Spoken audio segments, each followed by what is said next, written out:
How's it going, guys? My name is Beau. I made this video today for all the dogs out there that might be looking at their owner going, is this guy about to kick my ass?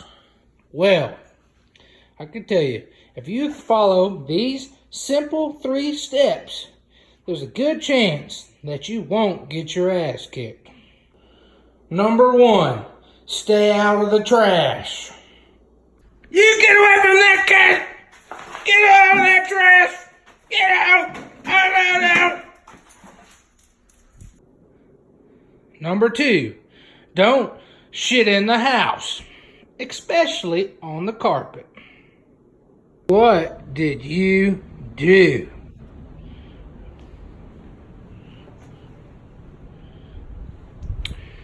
You are definitely getting your ass kicked. Number 3, don't chew shit up. June, you better give me that shoe! No, ma'am! No! Guys, after following those 3 steps gives you the best chance of not getting your ass kicked.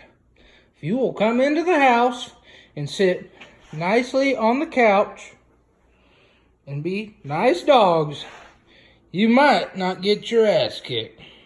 Bye-bye.